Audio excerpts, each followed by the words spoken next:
ఆయన్ని ప్రశ్నిస్తూనే ఆయన ఒక ఎక్స్ మినిస్టరు అని చెప్పి గుర్తు చేసే ప్రయత్నం చేశారు.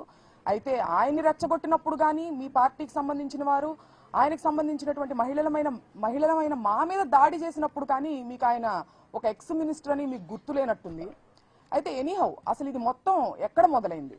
ఇది మొత్తం వెంకటేశ్వర స్వామి వారిని మీరు ఇవాళ ఒక వైసీపీకి సంబంధించినటువంటి రాజకీయ నాయకుడిగా చూస్తూ ఆయన మీద పోస్టర్లు వేసి దుష్ప్రచారం చేస్తూ ఆయనకి దుస్థితి కల్పించారు. ఈ పాపాన్ని అంబటి రాంబాబు గారు ప్రశ్నిస్తూ ప్రజల్లోకి తీసుకెళ్తుంటే దాన్ని డైవర్ట్ చేసేదానికి ఇవాళ ఆయన్ని రెచ్చగొట్టి ఆయన మీద దాడులు చేసి ఆయన ఇంటికి సంబంధించినటువంటి మహిళలమైన మా మీద దాడి చేసి ఆయన్ని అరెస్ట్ చేసి 36 అక్రమ కేసులు ఇవాళ ఆయన మీద బనాయించి పీటీ వారెంట్లు వేస్తూ ఆయన్ని ఇబ్బంది పెట్టే ప్రయత్నం చేస్తున్నప్పటికీ నా ఆత్మస్థైర్యం నేను కోల్పోలేదు, న్యాయం మీద నాకు నమ్మకం ఉంది అని చెప్పి పార్టీని ఉత్సాహపరిచే పార్టీ శ్రేణులను అభిమానులను ఉత్సాహపరిచేటువంటి ప్రయత్నంలో భాగంగానే ఆ సైగలు చేశారు తప్పితే ఎదుటి వారి ఇంటి మీద దాడులు చేయమని సైగలు చేయలేదని కూడా ఇవాళ నేను గుర్తు చేస్తున్నాను. అసలు ఎందుకు తగ్గాలని కూడా నేను ప్రశ్నిస్తున్నాను. రెడ్ బుక్ రాజ్యాంగం ఇక్కడ జరుగుతుంది. ఒక ప్రజాస్వామ్యంలో నియంత పాలన జరుగుతుంది. ఇక్కడ డాక్టర్ అంబేద్కర్ గారు రాసినటువంటి రాజ్యాంగానికి విరుద్ధంగా మీరు రెడ్ బుక్ రాజ్యాంగం నడిపిస్తుంటే మిమ్మల్ని క్వశ్చన్ చేయకూడదా? మళ్ళీ ఒకసారి స్పష్టం చేస్తున్నాను, మీ అక్రమానికి మీ దౌర్జన్యానికి తగ్గేదే లేదు. అలాగే నాకు ఒక అనుమానం ఉందండి అనిత గారు, మీరు అసలు అన్నది అంబటి రాంబాబు గారినా లేకపోతే పరోక్షంగా లోకేష్ గారిని ఏమన్నా అన్నారా? ఎందుకంటే గతంలో ఆయన కూడా అలాంటి సైకిల్ చేయడం జరిగింది. మిమ్మల్ని తిరుపతి లడ్డూ విషయంలో అబద్ధాలు చెప్పమని ఏమన్నా ప్రెషర్ చేస్తుంటే ఆ ఫ్రస్ట్రేషన్ ని పరోక్షంగా మీరు ఆయన మీద చూపించినట్టు కూడా నాకు అనుమానం కలుగుతుంది. అలాగే ఈ సందర్భంలో మీరు గతంలో అమ్మ అనేటువంటి పదంలో కూడా ఎంత భూతర్థం తీసి మాట్లాడొచ్చు, ఎంత అశ్లీలంగా మాట్లాడొచ్చు అని చెప్పి మీరు ప్రపంచానికి తెలియజేశారు. చూసారా? ఆ ఘనత మీకు మాత్రమే చెందుతుందని కూడా నేను చెప్తున్నాను. అట్లాగే ఇవాళ మీరు తలదించుకునేటువంటి విషయం నేను ఒకటి చెప్తానండి. హోంమంత్రిగా మీ పోలీసులు ఎవరైతే ఉన్నారో మా వైసీపీ కార్యకర్తల మీద దాడి చేస్తుంటే వాళ్ళు ప్రొటెక్ట్ చేయకపోగా మిమ్మల్ని ప్రొటెక్ట్ చేయడానికి మాకు ఆర్డర్స్ లేవు అని చెబుతూ దొడ్డిదారి నుంచి పారిపోండని అంబటి రాంబాబు గారికి వాళ్ళు సలహా ఇచ్చారండి. దీనికి అంబటి రాంబాబు గారు ఏమన్నారో తెలుసా? నా ప్రాణాలు ఇక్కడైనా వదులుతాను, చావనైనా చస్తాను, కానీ దొడ్డిదారి నుంచి పారిపోయే ప్రసక్తే లేదని ఆయన చెప్పడం జరిగింది.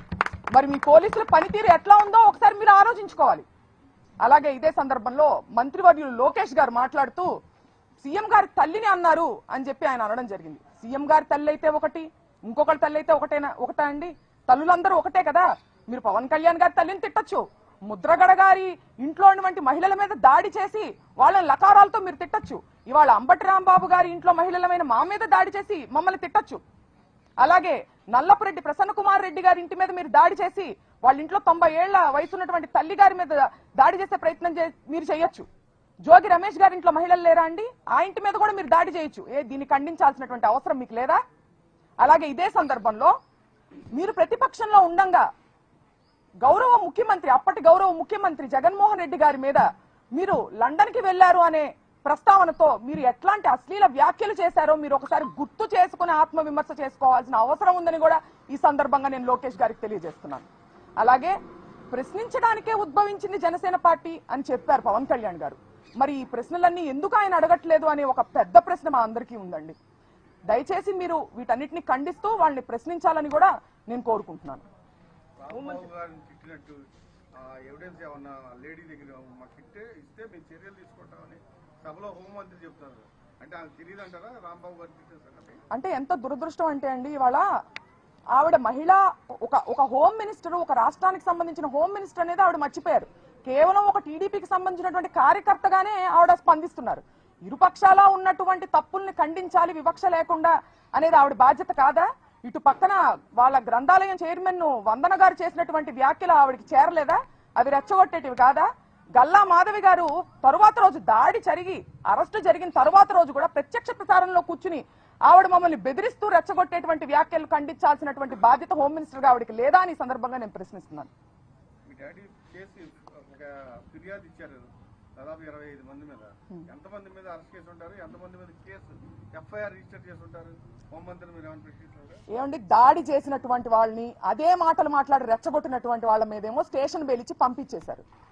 ఈయనేమో విక్టిమ్ నేమో తీసుకెళ్లి సెంట్రల్ జైల్లో పెట్టడం జరిగింది. ఎటువంటి యాక్షన్ తీసుకున్నారో మీరు చూడొచ్చు కదా, అక్కడ తెలుస్తుంది కదా.